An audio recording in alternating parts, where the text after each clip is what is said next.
1,000-year peace is over. Old West American aliens declare war, but Russian humans just laugh. The thunder came from a clear sky on the morning of September 15, 1876, rolling across the Colorado Territory like the voice of an angry god awakening from century-long slumber. But this was no natural phenomenon. The sound emanated from massive crystalline structures that erupted from the earth throughout the American West. Spires of blue-white energy that had lain dormant beneath prairie and mountain for 1,000 years, waiting for the moment when their ancient treaty would expire and war could begin anew. In the town of Silver Ridge, Marshal Tom Bradley stood frozen in the middle of Main Street, as the ground beneath his feet split open with surgical precision, revealing a glowing shaft that descended into depths no human mining operation had ever reached. From within that impossible pit rose a figure that made every witness question their sanity, a being that appeared almost human, but stood 8 feet tall, with skin like polished silver, and eyes that held the cold fire of distant stars. The entity spoke in a voice that resonated not through air, but directly into the minds of everyone present, words that carried weight and authority accumulated over millennia. I am Zarthek the Eternal, first commander of the Terran Dominion Guard. The Treaty of Sacred Stones has reached its ordained conclusion. 1,000 Earth years of peace between our peoples ends this day. We reclaim what was always ours, this continent, this world, this reality itself. But before the terrified townspeople could fully process this proclamation of interplanetary war, a sound even more shocking than alien thunder echoed across the settlement. The deep, rolling laughter of human voices, raised in genuine amusement. On the hill overlooking Silver Ridge, a group of fur-clad men stood around a campfire, their bearded faces bright with mirth, as they watched the dramatic alien emergence with the casual interest of spectators at a county fair. The largest of these men, a giant even by frontier standards who stood nearly 7 feet tall and wore a fur coat that had clearly belonged to a grizzly bear, called out in heavily accented English, "Ho, American space friend, is very nice light show, but Dmitry Volkov has seen northern lights since he was boy in Siberia. You want to make war? First you learn to make proper entrance, with vodka and dancing bears." The alien commander's silver features registered what could only be described as confused indignation as he turned his attention to this unexpected audience. His mental voice, when it reached them, carried overtones of irritation that had not been present in his grand declaration. "You dare mock the might of the Terran Dominion? We have watched your species develop from primitive nomads to crude settlements. We have studied your weapons, your tactics, your every weakness. Earth belongs to us by right of first claim." Dmitry Volkov's response was to laugh even harder, slapping his knee with a massive hand while tears of mirth froze in his beard in the crisp mountain air. "First claim? Friend, Russia has been claiming things since before your grandmother was sparkle in cosmic dust. You think you scare Russian man with big words and shiny skin? Ha! We eat bears for breakfast and drink with wolves at night. Go back to hole and practice being scary, maybe start with frightening rabbits." What followed would become known in frontier legend as the most unusual military briefing in human history, conducted between representatives of two civilizations who had completely different understandings of what constituted an appropriate response to declarations of war. While Marshal Bradley and the townspeople of Silver Ridge cowered behind buildings and overturned wagons, the alien commander and the Russian expedition leader engaged in what could only be described as a cultural misunderstanding of epic proportions. Zarthek explained with growing exasperation that his people had been living secretly among humans for over a millennium, first arriving on Earth during what humans called the Dark Ages, and establishing a vast underground civilization throughout the North American continent. They had signed a treaty with the primitive human tribes they found here, agreeing to remain hidden while studying human development and waiting for the species to evolve to a point where contact would be meaningful. The treaty had specified that after 1,000 years, if humans had not achieved certain benchmarks of spiritual and technological development, the aliens would reclaim the planet and relocate humanity to reservation areas where they could continue their evolution under proper supervision. According to Zarthek's calculations, humanity had failed every test, and the time for gentle guidance had ended. Dmitry listened to this explanation with the patient attention of a man who had negotiated with everyone from Siberian shamans to Chinese warlords, nodding occasionally and asking practical questions that revealed a mind untroubled by concepts that were sending the American townspeople into fits of religious fervor. When the alien finished his exposition, Dmitri stroked his magnificent beard thoughtfully and delivered his assessment of the situation. "Is very interesting story, space friend, but you have made what we call in Russia big mistake. You see, when you made treaty with local tribes 1,000 years ago, you did not account for fact that other humans might show up with different ideas about how world should work. We Russians, we are not same humans who signed your paper. We come from place where winter kills weak, where bears are neighbors, where every man must be strong or become food for stronger man." The Russian gestured broadly toward the western mountains where more campfires were becoming visible as the sun set, indicating the presence of many more of his countrymen than had been initially apparent. "You want to make war on Americans? Is fine by us. We make war on Americans too sometimes. But you think you can come up from ground and tell Russian expedition what to do? You have not met proper Russians before, I think." What Zarthik had not anticipated, and what would become the crucial factor in everything that followed, was that the Russian presence in the American West represented something entirely outside his people's careful calculations about human development and behavior.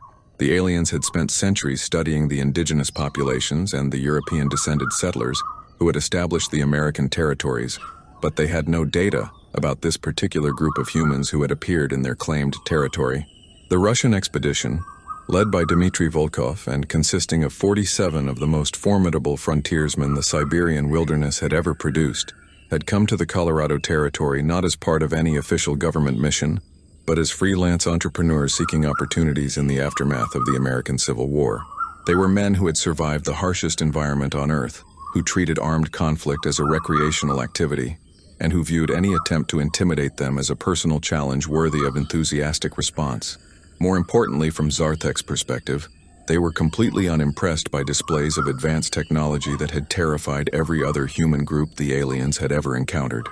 When the alien commander decided to demonstrate the futility of resistance by causing nearby rocks to levitate and glow with internal fire, Dmitri's response was to nod approvingly and comment that it was almost as impressive as the things some shamans could do with proper preparation and the right mushrooms. When Zarthek created holographic displays showing the vast underground cities, where millions of his people waited to emerge and reclaim the surface world, the Russians examined the images with professional interest and began discussing tactical advantages of underground fortifications versus the vulnerabilities of extended supply lines in hostile territory. Their analysis was conducted in rapid Russian, punctuated by gestures toward the mountain passes and speculation about the best locations for ambush operations. The alien commander's growing frustration with this unexpected response led him to make what would prove to be a critical error in judgment. Convinced that the Russians' casual attitude stemmed from ignorance rather than genuine confidence, he decided to demonstrate his people's military capabilities by summoning additional forces to the surface. The display was intended to shock the humans into submission through overwhelming evidence of alien superiority. What emerged from the crystal spires throughout the region was indeed impressive by any standard. Hundreds of beings in advanced armor that seemed to be grown rather than manufactured, wielding weapons that converted matter into energy, and riding vehicles that hovered silently above the ground. The alien army spread across the territory with precision that spoke to centuries of military planning, taking strategic positions and establishing a perimeter that should have made resistance impossible. Dmitry Volkov surveyed this deployment with the eye of a man who had fought everyone from Mongol raiders to Turkish cavalry to Chinese regulars, and his professional assessment was delivered in the same cheerful tone he might have used to comment on particularly good weather. "Is very nice army, space friend. Very shiny, very organized. But you have made another mistake. You show all your strength at once like young bull trying to impress cow. Smart fighter keeps something in reserve, yes?" The Russian's confidence was not merely bravado, though the alien commander had no way of knowing this.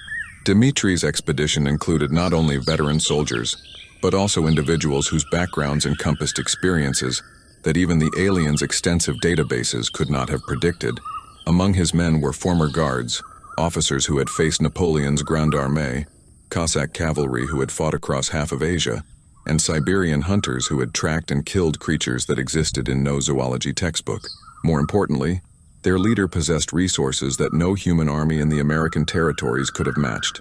Dmitry Volkov was not merely a frontier entrepreneur, but the younger brother of Prince Pavel Volkov, one of the Tsar's most trusted advisors, and a man with access to experimental technologies that the Russian Empire had been developing in secret for decades.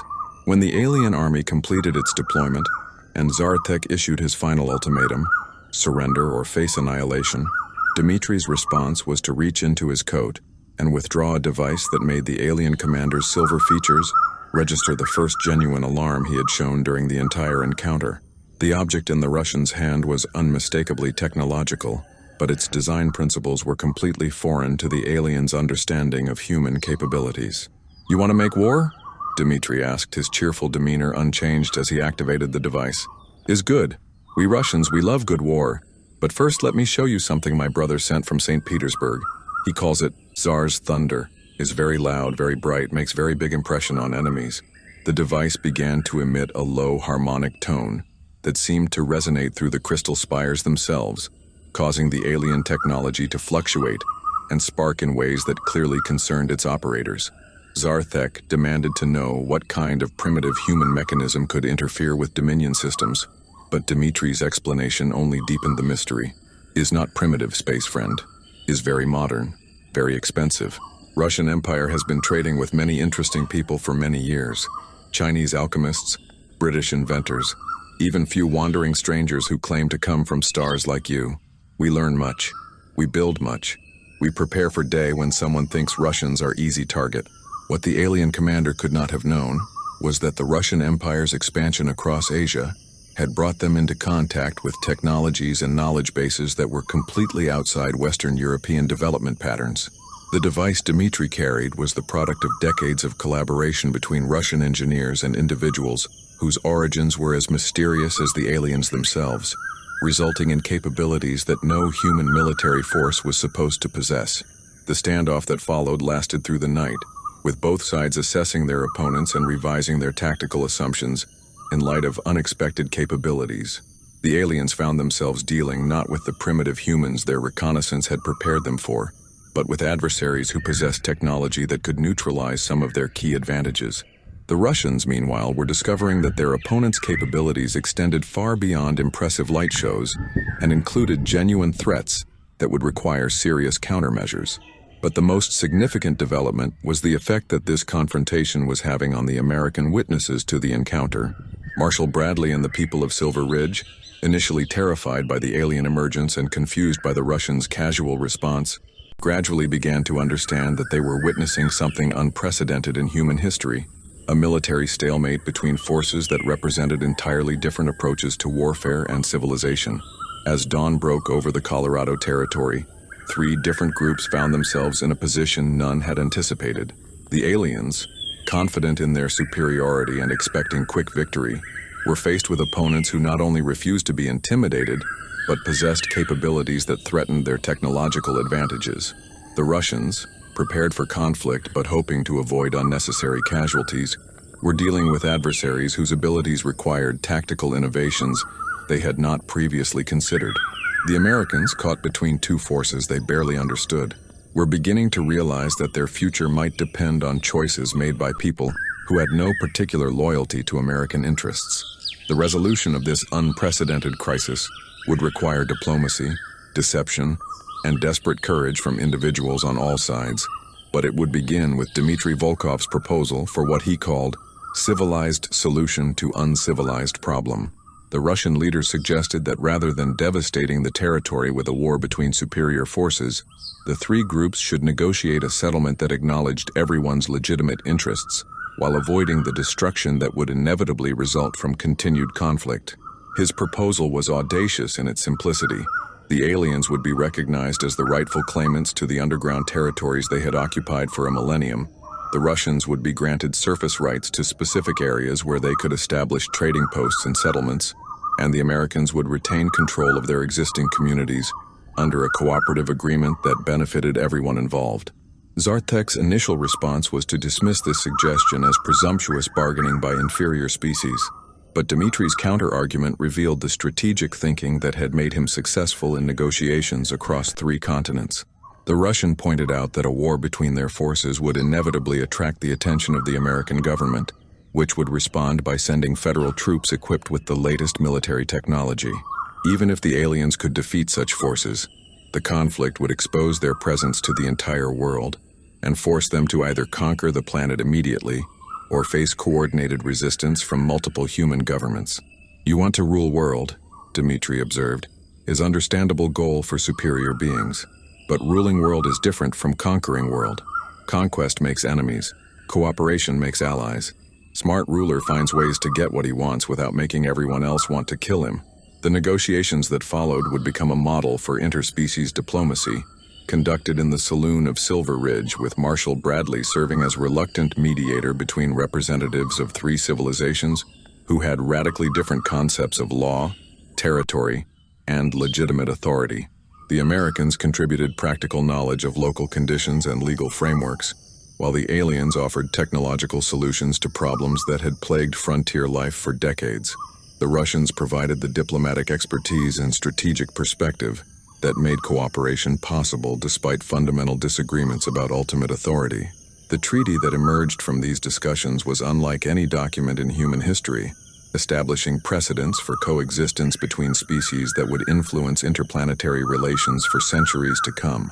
The aliens received recognition of their territorial claims and the right to establish open contact with selected human communities, while agreeing to share certain technologies and provide protection against external threats. The Russians obtained trading concessions and settlement rights that would make their expedition extraordinarily profitable in exchange for providing security services and diplomatic liaison functions. The Americans retained self-governance while gaining access to alien technology and Russian protection against the various threats that plagued frontier communities. But perhaps most importantly, the crisis had demonstrated that the assumption underlying the aliens' original treaty, that humanity was a single, predictable species that could be managed through simple policies, was fundamentally incorrect. The diversity of human cultures, capabilities, and responses to challenge meant that any attempt to control or direct human development would require far more sophisticated approaches than the Dominion had previously considered. Zarthek's reports to his superiors about the unexpected Russian intervention and its implications for future human relations would revolutionize alien policy regarding Earth, leading to a complete restructuring of the Dominion's approach to interspecies contact. Rather than viewing humanity as a primitive species requiring guidance, they began to see humans as potential partners whose diverse capabilities could contribute to galactic civilization in ways that no single species could achieve alone. Dmitry Volkov's success in preventing a war through audacious diplomacy and superior preparation would make him a legend among Russian frontiersmen. But more importantly, it would establish principles of interspecies cooperation that would influence human expansion beyond Earth for generations to come. His approach to the alien threat, treating it as a negotiable challenge rather than an insurmountable obstacle, would become standard Russian policy in dealing with advanced civilizations encountered during their later expansion into the cosmos. For the American communities caught in the middle of this unprecedented crisis, the resolution provided security and prosperity that transformed the frontier experience throughout the region. Towns that had struggled with isolation, inadequate resources, and constant threats from hostile forces suddenly found themselves at the center of the most advanced cooperative civilization on Earth, with access to technologies and opportunities that would have seemed like fantasy just months earlier. The wider implications of the Colorado crisis, as historians would later call it, extended far beyond the immediate participants to influence the entire trajectory of human development. The successful integration of alien technology with human society, accomplished without conquest or subjugation, provided a model for the kind of interspecies cooperation that would eventually allow humanity to take its place as an equal partner in galactic civilization, rather than a subject species requiring management. More immediately, the crisis had demonstrated that assumptions about human capabilities and responses to challenge could be dangerously incorrect, even when based on centuries of careful observation. The Russians' casual dismissal of alien threats and their successful negotiation of cooperative arrangements had shown that human diversity included potentials that even advanced alien civilizations had failed to anticipate. As the months following the treaty passed and the new cooperative arrangements proved successful, the three communities that had nearly gone to war found themselves building something unprecedented in the history of any of their species. a genuinely integrated society that combined the best capabilities of each group while respecting the fundamental differences that made each valuable as partners rather than subjects. The alien technology that had once been intended as tools of conquest became instruments of prosperity and security. Russian diplomatic and military expertise provided stability and protection that allowed rapid development of resources and infrastructure.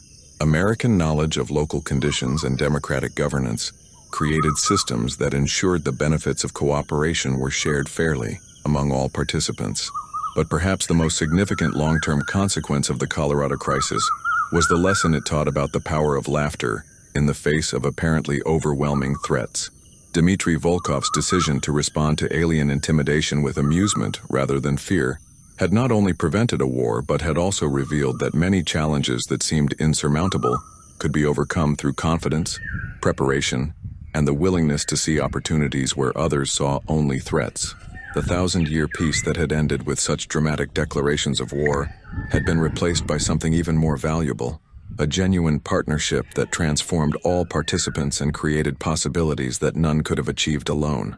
The aliens who had emerged from underground expecting to reclaim their planet found instead that they had gained something far more valuable than territory, allies whose capabilities complemented their own, and whose partnership opened new frontiers for exploration and development.